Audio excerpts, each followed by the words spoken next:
से उसकी मराई हो, फिर रोपाई हो, कितने कीड़े मरे, कितने जीव मरे, कोई गिनती नहीं। और उसके बाद फसल की रोपाई हुई, जब कीट लगने लगे, दीमक इत्यादि तो छिड़क दिए कीटनाशक, फिर भी बहुत से जीव मरे। और उसके बाद फसल तैयार हुई, फलियां आने लगी तो कीड़े लगने लगते हैं, तो उसमें फिर से। और जब फसल तैयार हुई, उसके कटाई में, उसकी मड़ाई में कितने जीवों की हत्या हुई, और उन जीवों की हत्या के बाद में फसल आपके घर में तैयार होकर के आई। तो कितने जीवों की हत्या के बाद, कितने पाप कर्म के बाद में अन्न आया है। तो इसीलिए हमारे यहाँ जो राशि तैयार होती है, अन्न तैयार होता है, तो उसमें से कुछ अंश निकाल करके किसी आश्रम के लिए, कोई मांगने के लिए आते हैं, साधु महात्मा या कोई भी, उनको देते हैं।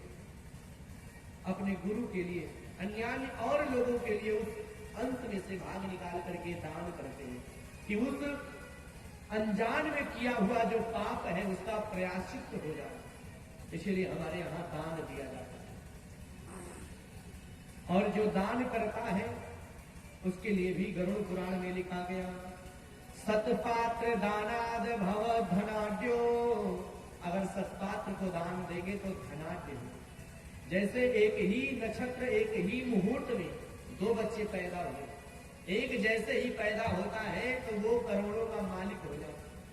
पैदा हुआ, संपत्ति उसके पास बहुत, वो संपत्ति वाले धनवान के यहाँ पैदा होता है। और दूसरा जो है, पैदा हुआ कि वो दरिद्र दर दर ठोकर खाता है और टुकड़ा मांग मांग करके पेट भरता है। एक ही नक्षत्र है, एक ही मुहूर्त में, एक ही घड़ी में पैदा हुआ, लेकिन भाग्य अलग अलग है, क्योंकि उसके द्वारा किया हुआ कर्म, उसके द्वारा किया हुआ धर्म उसके साथ में रहता है। जो जैसा कर्म करता है वैसा ही उसको फल मिलता है। इसीलिए दान दिया जाता है। दान धर्म के बारे में भीष्म पितामह ने उपदेश दिया, दान धर्मान। बेटा जीवन में दान करना, और दान करोगे बेटा तो हमेशा आनंद में रहोगे। दान धर्मान। दूसरा राज धर्मान, राजनीति धर्म के बारे में उपदेश दिए। भगवत धर्मान विभाग सा, भगवत धर्म के बारे में, मोक्ष धर्म के बारे में, और इसके बाद स्त्री धर्म के बारे में उपदेश देते हुए कहते हैं कि बेटा अगर आपके सामने किसी स्त्री के ऊपर अत्याचार होता दिखाई पड़े तो बेटा एक क्षण भी नहीं रुकना, उसको दंड जरूर देना। जैसे ही ये बात भीष्म पितामह ने कहा, सुन करके द्रौपदी खिलखिला करके हंस पड़ी, वाह धर्म का उपदेश देने वाले। उस समय आपका ये उपदेश कहाँ था? जिस समय भरी सभा में दुर्योधन के कहने पर दुशासन हमारे वस्त्र को खींच रहा था, तो आपने ये पाप क्यों किया? धर्मराज युधिष्ठिर से कहने लगे, भीष्म पितामह बेटा आप द्रौपदी से कह दो शांत रहे, क्योंकि जानता है उस समय मेरी बुद्धि जो है वो दूषित हो गई थी। उस समय मैं दुर्योधन का दूषित अन्न खाया था, और उसी अन्न के प्रभाव से हमारी मति भी भ्रष्ट हो गई थी, दूषित हो गई थी। इसीलिए बेटी मैंने तुम्हारी रक्षा नहीं की। अरे बेटी मुझे क्षमा करो। क्योंकि जब भरी सभा में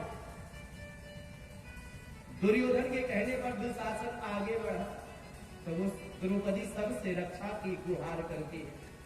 सारे लोग वहां उपस्थित थे, सबसे कहती है आप मेरी रक्षा करो, मेरी रक्षा करो, मेरी रक्षा करो। कोई नहीं रक्षा करता। और ताल ठोक करके 10,000 हाथियों के बल को लेकर के दुशासन जब आगे बढ़ा, मुझ पर ताव देते हुए ताल ठोक करके जैसे ही आगे बढ़ा, द्रौपदी घबरा गई और कहती है अरे कम से कम कोई तो मेरी रक्षा करे, कोई मेरी रक्षा करे। लेकिन कोई नहीं रक्षा करता, सबसे पुकार रही है, मोछी मुरे रत आखी घुरे रत। अरे ये दुशासन इस प्रकार से मेरे ऊपर झपट रहा है, अरे कोई मुझे बचाए, मेरी रक्षा कोई करे। सारे लोग शांत हो जाते हैं, सिर नीचे कर लेते हैं। मोची मुरे रत आखी घुरे रत पापी पापी के केहू निरे कत नाही, अरे ताकत बा हम ही के सबे, ओकरे ओरिया केहू ताकत नाही। सासु जेठानी खड़ी देवरानी, सारे लोग यहाँ है, सास है, जेठानी, देवरानी सब यहाँ उपस्थित है। अरे कम से कम कोई तो बोले, सब मौन हो जाते हैं। द्रौपदी व्याकुल होकर के कहती है, सासु जेठानी खड़ी देवरानी, दुशासन के केहू छेकत नाही, हे बीरना हमरे ऊपरा, हटहिउ धोतिया केहू फेंकत नाही। जैसे ही दुशासन खींचा, द्रौपदी गिर जाती है, संभल करके उठी, अपने पतियों से कहती है कि अरे अर्जुन, जब आप धनुष बाण उठा लेते थे, चारों तरफ त्राहि त्राहि मच जाता था, और आज क्या हुआ जो आप मौन बन करके बैठे हो। अरे धर्मराज, आप कम से कम बोलो। भीम से कहती है, भीम, अगर कोई हमें कोई भी किसी भी प्रकार की बात कोई कह देता तो आप कभी शांत नहीं बैठते थे, और आज क्या हुआ भीम जो आप शांत बैठे हो। अपनी इस गदा को उठा करके इस दुशासन के भुजा को क्यों नहीं तोड़ देता। मोटी मोटी बाहन से मोटकी गदा उठाए, कसना दुशासन के बाह तोड़ी देता। जब पांचों पांडव सिर को झुका लेते हैं, कहती है ये हमारी कीमत क्या जानेंगे। पांच पति मुड़ियलन पंचम, पारथ भी बनी बैठे बेचारो, आन के हाथे से आपन नारी, उघारी लखे चटके नहीं तारो। अरे ये मेरी कीमत क्या जानेंगे, कीमत का जनी है ये धने, मछरी मरले कौले मेहरारो। अरे ये मेरी क्या कीमत जानेंगे। अंत में एकदम व्याकुल होकर के भगवान को पुकारती है, हा द्वारिकाधीश पाही पाही महाभुज। भगवान को पुकार करके कहती है कि हे प्रभु, अगर इस संकट के समय आप नहीं आओगे तो द्रौपदी की लाज चली जाएगी, द्रौपदी मर जाएगी, कहीं की नहीं रह जाएगी। अरे प्रभु, अपनी बहन के लाज को बचाने के लिए आप आ जाओ प्रभु, आओ।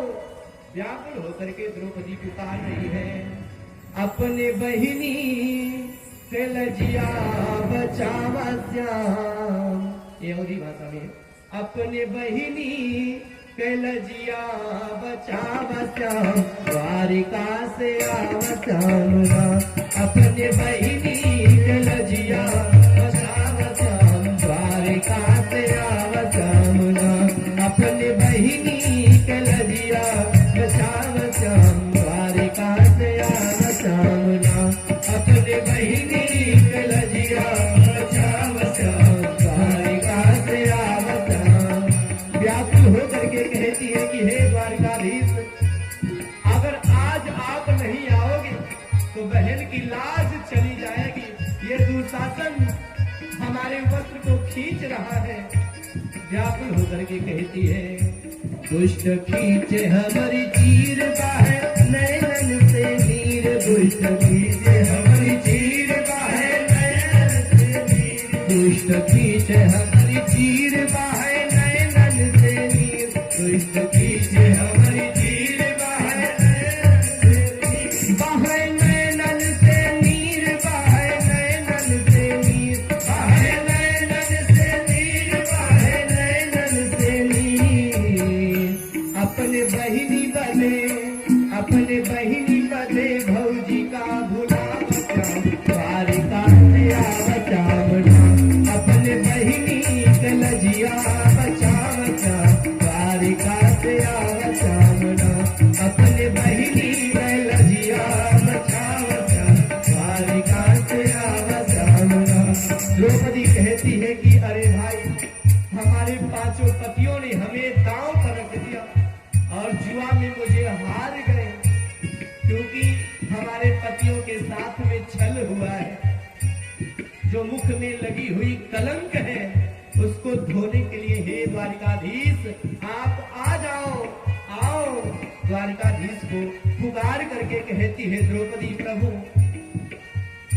पांचों पति भैल चार खेल जुआ गए हार, पांचों पति भैल चार खेल जुआ गए हार, पांचों पति भैल चार खेल जुआ गए हार, पांचों पति भैल चार खेल जुआ गए हार, खेल जुआ गए हार, खेल जुआ गए हार, खेल जुआ गए हार, खेल जुआ गए हार। लागी मुहवा में कजरिया मिटा बचाम तारे काटे आवचामना, अपने बहिनी गलजिया बचा आवचामना, अपने बहिनी गलजिया बचा तारे काटे आवचामना, अपने बहिनी गलजिया बचा तारे काटे आवचामना, अपने बहिनी गलजिया द्वारिका से आवचामना, अपने बहिनी कैलजिया बचाव, द्वारिका से अपने बहिनी कैलजिया बचाव, द्वारिका से भगवान को जब भाव से पुकारती है द्रौपदी, भगवान दौड़ पड़ते और यहाँ भगवान का वस्त्र के रूप में अवतार हो जाता। द्रौपदी के चीरहरण की लीला में 7वें दिन विस्तार से सुनाऊं, क्योंकि यहाँ केवल संक्षेप में है, केवल स्पर्श किया गया है, संकेत में केवल वर्णन है और आगे वर्णन आएगा विस्तार से। मैं विस्तार से कथा सुनाऊं।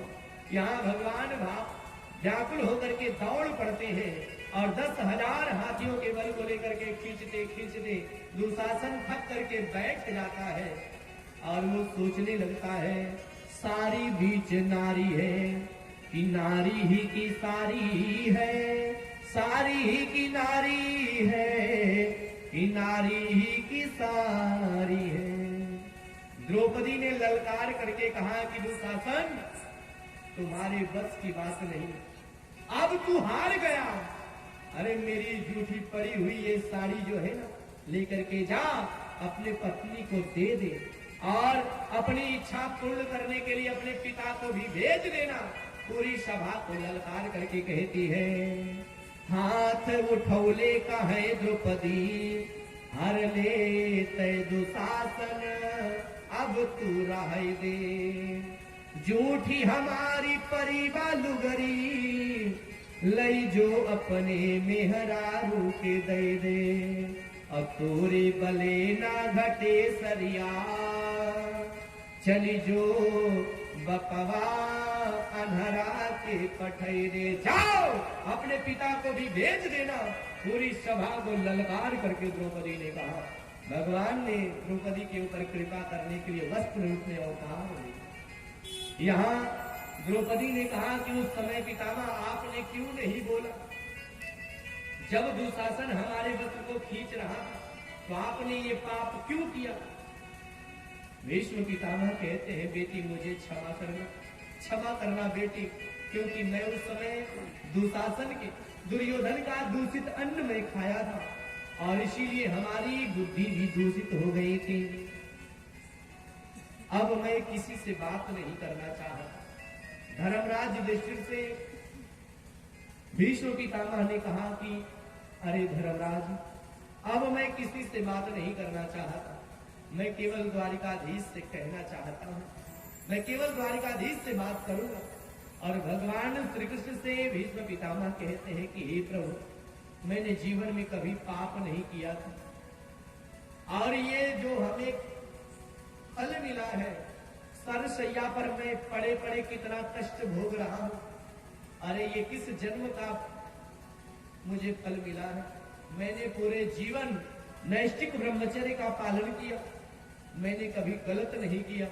अरे प्रभु, मुझे ये दंड क्यों मिला? आप कृपा करिए। अरे प्रभु कृपा करो, अगर आप कृपा नहीं करोगे परमात्मा तो मैं इस भव सागर में मर जाऊंगा।